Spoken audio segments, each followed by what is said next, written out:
السلام علیکم جی۔ آج ایک پیشنٹ نے بات کی کہ میرے بچے کو دورے پڑتے ہیں، اس کی ای جی کی وہ بھی نارمل تھی، اس کی ایم آر آئی کی وہ بھی نارمل تھی، تو اس کی کیا وجہ ہے کہ اس کو پھر بھی دورے پڑیں؟ تو یہ بات بالکل ٹھیک ہے، ایسے ہو سکتا ہے۔ ہم عام طور پہ یہ کرتے ہیں کہ ای جی کرتے ہیں، پہلے کوئک ای جی کی فار کچھ گھنٹوں کے لیے، پھر اس کے بعد ہم لانگ ٹرم ای جی کرتے ہیں جو کچھ دنوں کے لیے ہو سکتی ہے، 3 دن، 4 دن، 5 دن، 7 دن، مختلف ڈپینڈ کرتا ہے۔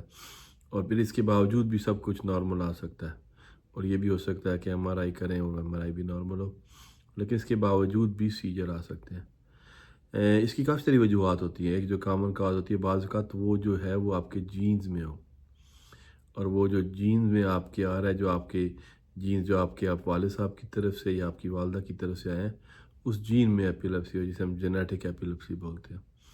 تو اس صورتوں میں بعض اوقات آپ کے جین ٹیسٹ کرتے ہیں کہ جی کوئی ایسا جین تو نہیں ہے جو کہ وہ ایپیلیپسی مرگی کا مرض کر رہا ہے۔ تو ایسی صورت میں پھر جو ہے وہ رول آتا ہے، وہ جینیٹک ٹیسٹنگ کا آتا ہے۔